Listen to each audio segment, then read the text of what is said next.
Hi, so today I'm going to be reviewing Crime Scene, The Vanishing at the Cecil Hotel, which was a 4-part docuseries which was released earlier this year on Netflix. So again, what I'm going to be doing in this video is just giving you a brief overview of the case and what this documentary covers, and then I'm going to be talking about the pros and cons, and then I'm going to talk a bit about what we can learn from this documentary. So this documentary focuses on the case of Elisa Lam, who was a 21-year-old student who became a missing person in February 2013. At the time of her disappearance, Elisa was staying at the Cecil Hotel in LA, a notorious hotel which has been home to many suicides, deaths, supernatural occurrences, and disappearances. In fact, it's been reported that Richard Ramirez at one point stayed at this hotel, and the Black Dahlia was known to stay at this hotel before her death. Eventually, there was some footage found of Elisa acting very strangely in one of the hotel elevators. She was pressing all of the buttons, she was hiding in the corner.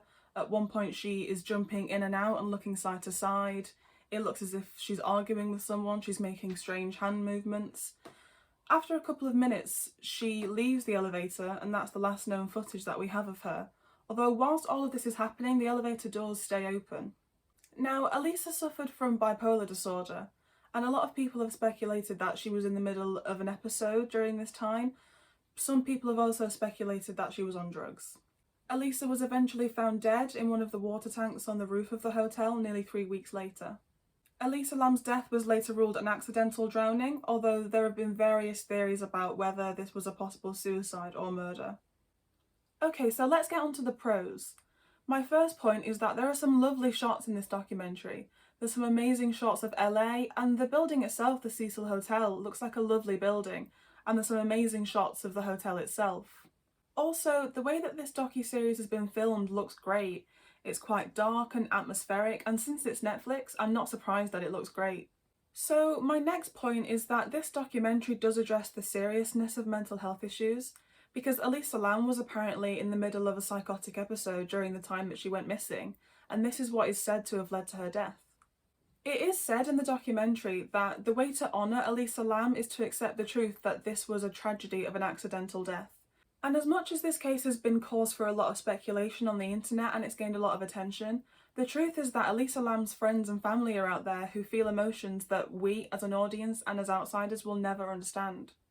This documentary also addresses the issue of cyberbullying, because, as I'll get onto in a minute, a large part of this docuseries is web sleuths and conspiracy theorists, and it is addressed that conspiracy theories can sometimes go too far and hurt people. However, and again, I'll talk more about this later, but there's a musician in this documentary called Morbid who was impacted very, very negatively by all of these conspiracy theories, and at no point is there any apology for him. So ultimately, the message that it's intended that the audience is left with is one about the issues that come along with mass speculation, and also creating awareness for mental health issues. And all of this is great, but since you've not really had any real information given to you, and you've basically had conspiracy theories thrown at you for the best part of 4 hours, it's a bit difficult to perceive the people being interviewed in this documentary as feeling any real emotion, and therefore it's hard for you as an audience member to walk away from this documentary thinking about mental health. So unfortunately, those are all of my pros, and now let's get on to the cons. So my first con is that I think this docuseries is just too long. I think it could easily have just been 1 hour-and-a-half episode. You aren't provided with any new information, and at times it just gets boring. I think this docuseries would have been a lot better quality if it wasn't so stretched out. My next point is that this isn't a very coherently told story at all. It's extremely choppy, and it's told through this sort of strange non-linear narrative which doesn't really work in this instance. All this does is make the story quite hard to follow, especially if you're someone who's not already familiar with the case, and even if you are, it can be quite confusing what they're actually talking about at any one time. Now, the director of this documentary, Joe Berlinger, who also directed the Ted Bundy tapes documentary, said that he really wanted the audience to experience it the way that the web sleuths did, in terms of putting together information and the rabbit holes that they went down. It forces the viewer to kind of test their own assumptions and beliefs. What would you believe about this? Which they do in this documentary, but the way that it's done just doesn't make for great storytelling. This documentary basically has 2 stories running parallel. There's a story of Elisa Lam's case, and there's also the history of Skid Row and the Cecil Hotel itself. But these stories aren't intertwined at all. It's just not organised very well. It's kind of like a bleak whodunit drama running alongside a poorly executed Jack the Ripper walking tour.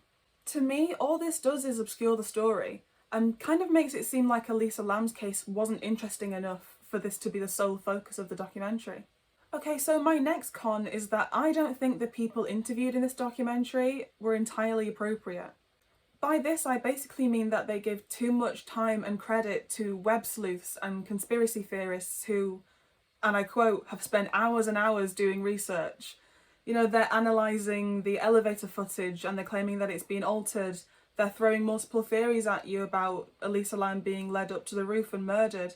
All the while, they don't provide you with any factual information to back these up. What makes this even more infuriating and very upsetting is the instance where web sleuths were originally the ones who presented a death metal musician called Morbid as a suspect, and as a result he lost his career and he even attempted suicide. And these claims that Morbid was responsible for Elisa Lam's death were based on nothing apart from the fact that he had stayed at the hotel a year before Elisa Lam ever did. Yet, the people who are responsible for this are at the centre of this documentary, which to me just seems entirely inappropriate and unfair, especially considering at no point do we see any sort of apology. Morbid himself even says no one's ever apologised to me. This section of the documentary is actually really sad, and I said earlier that at some point in the last episode they do address the seriousness of mental health issues, and it's as if this acknowledgement by the web sleuths themselves that sometimes these things can go too far is supposed to be some sort of redemption arc for them, but I think it's nothing of the sort. These people have been the stars of this documentary, and for them to acknowledge in the last 15 minutes that it can go too far and it can hurt people isn't enough for me to believe that they really are sorry. To me, this just makes it seem like this documentary's purpose was to drum up interest in the hotel, or for the web sleuths to get some online attention. The editing is a real issue in this documentary for me. To place all of the emotion into the last 15 minutes is just not good enough. There's already conversation surrounding whether or not the true crime genre is ethical, especially in the age of the internet, because this changes the relationship between the consumer and the content. It creates space for more exploitation and sensationalism because it allows for easier access to what would have been previously inaccessible information. It also allows for small ideas which otherwise would likely go unnoticed to, at random, gain traction and attention. And I do think that web sleuths and conspiracy theorists online do have a role, but there's a time and a place, and in this case, web sleuths alone just don't have the range to tell these stories. So my last point is that I don't feel that this documentary engages with anything at all, really, including the victim, the story it's trying to tell, or the audience. I find that this documentary didn't really engage with the information it was trying to give you, all in the name of what I believe is them trying too hard to be dramatic. It places facts which we supposedly already know if we're familiar with the case into doubt. For example, whether or not the lid to the water tank was closed, or whether or not the LAPD searched the roof. There's also instances where they'll introduce new ideas to you, but then not give you any further information.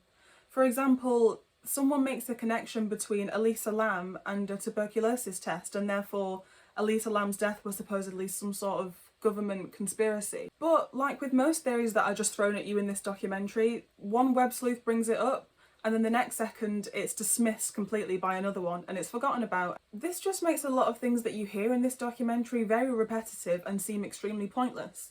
Also, to me, I think that this documentary sometimes seems like a mockumentary. For example, throughout, Elisa Lam's Tumblr blog posts are read out in this sort of gossip girl voiceover, and we, see a person typing at a computer.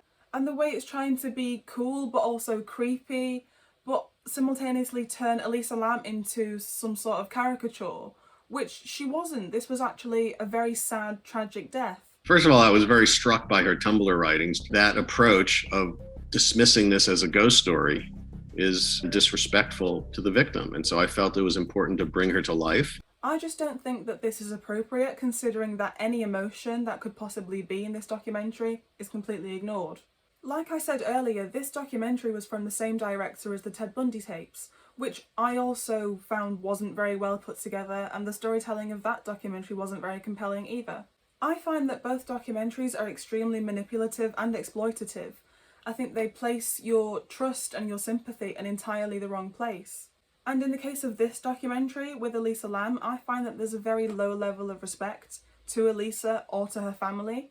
I think this documentary makes Elisa Lam's death purely into content.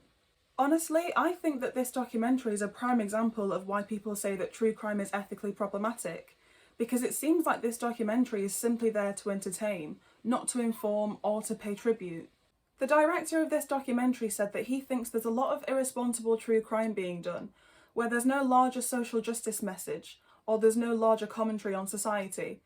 I think this is slightly hypocritical, considering that the message about mental health in this documentary just seemed like a bolt-on at the end.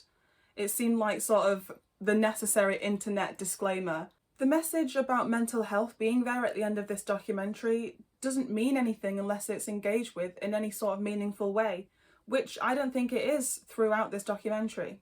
So that's it for all of my cons, and now let's talk about what we can learn from this documentary.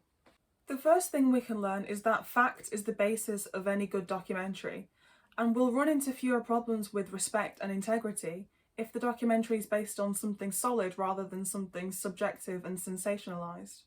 The next thing we can learn is that a documentary about a tragic death probably isn't the best place for conspiracy theorists to take centre stage. Like I said earlier, they do have a role, but a true crime documentary shouldn't consist almost entirely of opinions and half-formed theories. And the last thing is that from a criminological standpoint, a true crime documentary should serve a real and clear purpose. Stoneman and Packer summarised 3 basic functions of true crime documentaries, the first being penal spectatorship, in which the audience can vicariously participate in the workings of the criminal justice system. The next is a sobering discourse, where the messages from the documentary should alter the world or a problem in society in some way. And the last is a discourse of desire rather than sobriety, where the audience will gain some sort of pleasure from the documentary as well as knowledge, and they appreciate the spectacle of the narrativized version of events. Now, this documentary had elements of all 3 of these, but it didn't achieve any of them that successfully.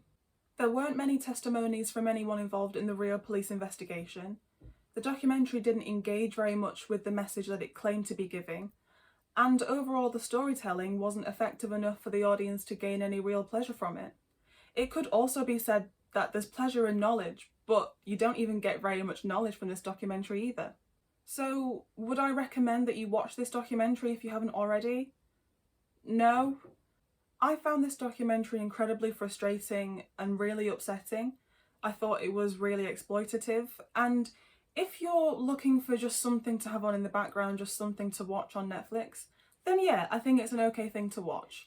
But if you're looking for any information, then this documentary is definitely not the place to go, in my opinion. So there's my review of Crime Scene, The Vanishing at the Cecil Hotel.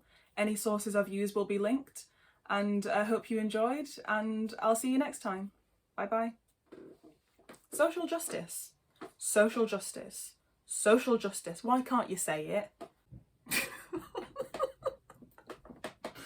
I can't. Okay. In which the message of the documentary should alter the world, or the world should alter the world.